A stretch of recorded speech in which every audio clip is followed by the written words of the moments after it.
प्यारे अजीज और दिल के करीब दोस्तों, टारगेट विद पार्थ में आप सबका स्वागत और अभिनंदन है। आज अपन 3 और 4 जनवरी के लिए जो अचूक मार्ग सामग्री है उसको तैयार की लेते हैं, जिसमें हम करंट अफेयर्स को बेहतर तरीके से तैयार करते हैं। सबसे पहले उत्तर मध्य रेलवे को देखते हैं। तो महाकुंभ आप सबको पता है प्रयागराज में इस बार चल रहा है। टिकट बुकिंग के लिए एक नई प्रणाली इसने जारी की है। इसमें क्या होगा, रेलवे कर्मचारी एक QR कोड वाली हरी जैकेट पहने रहेंगे। तो जो एक एप्लीकेशन आता है, आप लोग जान भी रहे होंगे, यूटीएस, उसके थ्रू जनरल टिकट बुक करने में जो यात्री हैं वो सक्षम रहेंगे। उत्तर मध्य रेलवे का हेडक्वार्टर प्रयागराज में है। यूटीएस के थ्रू क्या होता है, जनरल टिकट की बुकिंग होती है।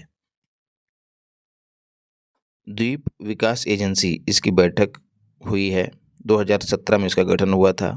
फॉर द्वीपीय क्षेत्रों के समग्र विकास के लिए, जो द्वीपीय क्षेत्र हैं जैसे लक्षद्वीप हो गया, अंडमान निकोबार हो गया, ऐसे क्षेत्रों के समग्र विकास के लिए इस एजेंसी का गठन किया गया था। अभी चर्चा में क्यों है, क्योंकि 3 जनवरी को अमित शाह ने इसकी बैठक की अध्यक्षता की है और ये बैठक 7वें क्रम की थी, ये भी याद रखिएगा। और 2017 में इसका गठन हुआ था और अध्यक्षता जो है हर बार इसकी होम मिनिस्टर ही करते हैं। ये फैक्ट विशेष रूप से याद रखिएगा। डेट को भी जहन में डाले रखिएगा, क्योंकि क्रोनोलॉजी बेस्ड क्वेश्चन पूछने का जो नया ट्रेंड आया है उसके लिए हमें हमेशा तैयार रहना है। और इस बैठक में 100% रिन्यूएबल एनर्जी क्षमता हासिल करने के लक्ष्य पर भी अमित शाह ने बल दिया है, ये भी याद रखिएगा। राष्ट्रीय बाल विज्ञान कांग्रेस 31वें क्रम की है। भोपाल में इसका आयोजन हुआ, 3 जनवरी को हुआ है। उद्घाटन इसका किसने किया, सीएम जो मध्य प्रदेश के हैं मोहन यादव, उन्होंने इसका उद्घाटन किया है। बैंक नेट एक पोर्टल है, लॉन्च बाई सरकार, जो केंद्र सरकार है उसने लॉन्च किया है। जो सार्वजनिक क्षेत्र के बैंक जब किसी संपत्ति की नीलामी करते हैं तो उन संपत्तियों की ई नीलामी के लिए एक प्लेटफॉर्म है, एक पोर्टल है बैंक नेट। उस पोर्टल पर सारी जानकारी संपत्तियों की रहेगी और जो भी क्रेता है उसे सारी जानकारी उस पोर्टल पर मिल जाएगी। कुल मिला के जो ई नीलामी है उसको सरल बनाने के लिए ये पोर्टल सरकार के द्वारा लॉन्च किया गया है, याद रखिएगा। ऑप्शन में आरबीआई भी रहेगा तो भ्रमित मत होइएगा। बोलीविया आप सबको पता है, जंगल की आग के कारण ये चर्चा में है। दक्षिण अमेरिकी, साउथ अमेरिका का ये लैंड लॉक्ड देश है, आप सबको पता होगा। अभी चर्चा में क्यों है, क्योंकि इंडिया ने इसको मानवीय सहायता भेजने की घोषणा की है। कैपिटल बोलीविया की लापाज है, ठीक है। और ये लापाज दुनिया की हाईएस्ट कैपिटल है, सर्वाधिक ऊंचाई पर स्थित कैपिटल है। एक सवाल ये बन सकता है कि ये कैपिटल है किस पर्वतमाला में, तो एडीज पर्वतमाला में है, याद रखिएगा। स्क्रब टाइफस संक्रमित पिस्सू कीड़ों से फैलने वाली एक बीमारी है जो प्रायः सर्दियों में फैलती है। अभी चर्चा में क्यों है, क्योंकि जो पुदुचेरी है तमिलनाडु में, वहाँ पर जो तमिलनाडु सरकार है उसने सावधानी बरतने के निर्देश जारी किए हैं। बैक्टीरिया जनित बीमारी है, इसमें बुखार, सिर दर्द जैसे लक्षण दिखाई देते हैं। निमिषा प्रिया आप लोग खूब चर्चा में सुनते होंगे, केरल की एक नर्स है। यमन में इनको मौत की सजा सुनाई गई है, इसलिए चर्चा में है और इस मामले पर सरकार नज़र बनाए रखे हुए है। विदेश मंत्रालय के प्रवक्ता ने ये बात कही है। तो आपको ज़्यादा कुछ नहीं, निमिषा प्रिया का नाम याद रखना है और यमन देश को भी याद रखना है, वहाँ पर सजा इनको सुनाई गई है। वेदांत की अंतर्राष्ट्रीय कांग्रेस 3 जनवरी को उद्घाटन, यू का मतलब उद्घाटन है, वाई जेडी बोले तो जगदीप धनखड़ के द्वारा किया गया। कहाँ, जेएनयू, जवाहरलाल नेहरू यूनिवर्सिटी में। क्रम कौन सा है, तो 27वां क्रम। दोस्तों अब हम लोग इसी तरह से डे टू डे कोशिश करेंगे अचूक मार्ग सामग्री को तैयार करने की, ताकि करंट अफेयर्स का जो हवा है वो हम लोगों पे हावी ना हो पाए। और कोशिश थी कि आज आप लोगों को लाइव क्लास दी जाए, लेकिन कुछ समस्याएं थी, इस वजह से लेट भी हो गई क्लास और उस फॉर्मेट में मिल भी नहीं पाई। आप लोगों की क्या राय है कमेंट बॉक्स में बताइएगा। और यार लाइक वाइक करते चलो, शेयर भी कर दिया करो, है ना। टेलीग्राम चैनल है इसी नाम से, उसको ज्वाइन कर लेना। इंडिया में स्टार्टअप यूनिकॉर्न को लेकर एक घोषणा की गई है, जो वाणिज्य और उद्योग मंत्री हैं पीयूष गोयल, उनके द्वारा कहा गया है कि 110 से अधिक यूनिकॉर्न स्टार्टअप इंडिया में हैं और ऑल ओवर वर्ल्ड में इंडिया का स्टार्टअप के मामले में तीसरा स्थान है। यूनिकॉर्न उन कंपनियों को कहते हैं, उन स्टार्टअप्स को कहते हैं जिनका मार्केट कैपिटलाइजेशन $1 बिलियन से अधिक हो। सुपोषित माँ अभियान कोटा राजस्थान में है। ओम बिरला और उप सीएम वहाँ की कौन है, दिया कुमारी राजस्थान की। सुपोषित माँ अभियान के तीसरे चरण का शुभारंभ किया, किस तारीख को किया, 3 जनवरी को। इसका उद्देश्य क्या होता है? गर्भवती फीमेल्स और शिशुओं में पोषण को बढ़ावा देना इसका उद्देश्य होता है। पहला चरण इसका कब शुरू हुआ था? सवाल ये भी बन सकता है। तो 8 मार्च 2020 को। अब आपको बताना है कि 8 मार्च को कौन सा दिवस मनाया जाता है, अंतर्राष्ट्रीय दिवस। मोस्ट इंपॉर्टेंट है भैया, कमेंट बॉक्स में फटाक से बताओ। तो ये पहला चरण बाई महिला और बाल विकास मंत्रालय, इसको शॉर्ट फॉर्म में लिखा है, समझ जाइएगा, इसके द्वारा शुरू किया गया था। प्रधानमंत्री मातृ वंदन योजना, राष्ट्रीय पोषण अभियान, इन सब का हिस्सा है ये माँ अभियान। HMPV क्या है दोस्त? ह्यूमन मेटा न्यूमो वायरस है, एक वायरस है जिसमें फ्लू जैसे लक्षण दिखाई देते हैं। चाइना में फैला है, इसलिए चर्चा का विषय है। अभी भारत में क्यों चर्चा का विषय? क्योंकि सरकार ने इसको गैर चिंताजनक बताया। कहा हमारे पास पूरी इससे लड़ने की व्यवस्था है, ऑक्सीजन सिलेंडर वगैरह, दवाई ववाई सब है हमारे पास, कोई चिंता की बात नहीं है। तो नाम याद रखना, HMPV। खो खो विश्व कप पहला है, आयोजन कहाँ हो रहा है? इस बार हो रहा है इंदिरा गांधी स्टेडियम। यह है कहाँ? नई दिल्ली में है। कब से कब आयोजन हो रहा है? क्रोनोलॉजी के लिए याद रखिए, 13 से 19 जनवरी 2025। 13 से और क्या हो रहा है? 13 से कुंभ का पहला अमृत स्नान, जो शाही स्नान हुआ करता था शब्द, उसको अब अमृत स्नान शब्द से स्थानांतरित कर दिया गया है। तो 13 को ही कुंभ का पहला स्नान है, और 13 का ठीक डबल कर देना 26 फरवरी को कुंभ का अंतिम अमृत स्नान है, याद रखिएगा। तो 13 से 19 जनवरी 2025 के बीच आयोजन हो रहा है। इसमें 21 मेल्स और 20 फीमेल्स टीमें भाग ले रही हैं, ठीक है। चर्चा क्यों है अभी? ट्रॉफी और इसके शुभंकर का अनावरण किया गया। इसमें जो मेल ट्रॉफी है उसका कलर नीला है, और फीमेल ट्रॉफी है उसका कलर हरा है। शुभंकर इसका तेजस और तारा है। सावित्री, तेजस स्पीड का द्योतक है, और तारा जो है आकांक्षा दिशा का द्योतक है, याद रखिएगा। सावित्री बाई फुले, BF का मतलब है बाई फुले। 3 जनवरी को उनकी जयंती मनाई जाती है। ज्योतिबा फुले की वाइफ थी। इनकी एक प्रसिद्ध पुस्तक है जो प्राय पूछ ली जाती है, अगर आपको पता हो तो कमेंट बॉक्स में टिप दो। 1848 में इन्होंने इंडिया का पहला गर्ल्स स्कूल स्थापित किया था। कहाँ किया था? ये विशेष रूप से याद रखिएगा, पुणे में, और ये वर्ष भी याद रखिएगा। कार्ड, इन्हें क्या और कहा जाता है? इंडिया की पहली वुमेन टीचर कहा जाता है। NIA आप सबको पता होगा, नेशनल इन्वेस्टिगेटिंग एजेंसी। 2024 में इसने मामले सुलझाए और उन मामलों में 100% सजा दर हासिल की है, मतलब मामले सुलझाए और सजा भी दिलवाई।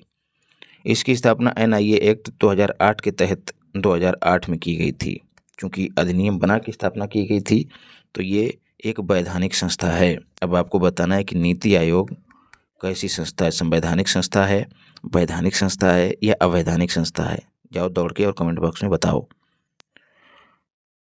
फॉर आतंकवाद और जो देश विरोधी अपराध हैं उनकी जांच करने के लिए, जांच करके सजा दिलाने के लिए इसकी स्थापना की गई थी। हेडक्वार्टर इसका दिल्ली में है, और 2 क्षेत्रीय कार्यालय भी हैं भैया, अच्छे से याद कर लो। एक तो जम्मू में है और दूसरा गुवाहाटी में है। निमहंस इंपॉर्टेंट है, national institute of mental health and neuro sciences. जैसा कि नाम से जाहिर है, मानसिक स्वास्थ्य सुनिश्चित करने के लिए एक इंस्टीट्यूट है कहाँ? याद रखना, बेंगलुरु में। चर्चा में क्यों है? क्योंकि इसने अपनी गोल्डन जुबली मनाई। और क्यों चर्चा में है? क्योंकि द्रौपदी मुर्मू ने यहाँ पर जाके संबोधन किया है, ठीक है। तब सवाल बनता है कि संबोधन किया किस डेट को? तो 3 जनवरी को किया है। स्थापना इसकी कब हुई थी? 1954 में। अब सवाल बनता है कि गोल्डन जुबली कितने वर्ष पे मनाई जाती है? तो स्थापना के जब 50 वर्ष पूरे होते हैं ना, तब उसको गोल्डन जुबली कहा जाता है। तो इसलिए इम्पोर्टेंट है। 50 वर्ष, 100 वर्ष, ऐसे वर्ष जब पूर्ण होते हैं, 75 वर्ष, तब वो चीज़ इम्पोर्टेंट हो जाती है। तो निमहंस को याद रखिएगा। सौवा मिशन जो है इसरो का लॉन्च होगा जनवरी 2025 में ही लॉन्च करेगा इसरो। अब लॉन्च करेगा तो कौन रॉकेट भी होगा? तो GSLV F-15, या फिर इसको NBS-02 भी नाम दिया गया है। इस रॉकेट के जरिए लॉन्च करेगा। उपग्रह का नाम क्या होगा? IRNSS-1K, नाम भी याद रखना। और ये 99, और ये 100वां मिशन मतलब 100वीं उड़ान होगी इसरो के द्वारा रॉकेट की। किसी 99वीं उड़ान कौन सी थी? तो PSLV C-60 रॉकेट की 99वीं उड़ान थी, और इसके जरिए स्पेसएक्स मिशन को लॉन्च किया गया था। पिछली क्लास में हमने पढ़ा है। एमडीसी पुरस्कार मेजर ध्यानचंद पुरस्कार की बात हो रही है। खेलों का सर्वोच्च पुरस्कार है। पिछले 4 सालों में ये भी याद रखिएगा, 4 सालों में जो खिलाड़ी हैं उन्होंने कौन सा योगदान दिया, किस स्तर का योगदान दिया, उसको रेखांकित करने के लिए दिया जाता है। 1991 में इसकी शुरुआत हुई थी, तब इसका नाम हुआ करता था राजीव गांधी खेल रत्न पुरस्कार RGKRP। 2021 में इसका नाम बदला गया, MDCKRP कर दिया गया, मेजर ध्यानचंद खेल रत्न पुरस्कार इसका नाम कर दिया गया। इसके तहत 25 लाख रुपए इनाम के तौर पे दिए जाते हैं।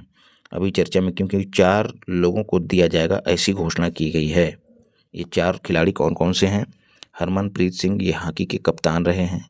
Praveen Kumar high jump para खिलाड़ी हैं। डी गुकेश, ये शतरंज चैंपियन है भारत के। मनु भाकर, ये शूटिंग से संबंधित हैं, इन्होंने पेरिस ओलंपिक में 2 ब्रॉन्ज जीते हैं। घोषणा इसकी कौन करता है? तो खेल मंत्रालय ने घोषणा की है। प्रदान कौन करता है? तो द्रौपदी मुर्मू प्रदान करती हैं, मतलब राष्ट्रपति प्रदान करता है, राष्ट्रपति भवन में प्रदान करता है। और किस डेट को प्रदान किए जाएंगे? तो 17 जनवरी। डेट भैया जहन में डाल लेना अच्छे से। हरमनप्रीत सिंह को सरपंच साहब के नाम से भी जाना जाता है, ये भी याद रखिएगा। 32 खिलाड़ियों को अर्जुन पुरस्कार देने की घोषणा की गई। ठीक है, अर्जुन पुरस्कार के लिए राशि कितनी है? 15 लाख रुपए।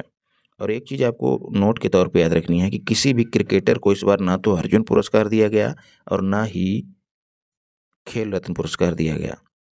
अर्जुन पुरस्कार लाइफ टाइम अचीवमेंट पुरस्कार पहली बार दिए जा रहे हैं। किसको दिया गया? सुच्चा सिंह को दिए जाने की घोषणा की गई, जो कि एथलीट हैं। और मुरलीकांत पाटेकर, जो कि एक पैरा तैराक हैं, उनको दिए जाने की घोषणा की गई है।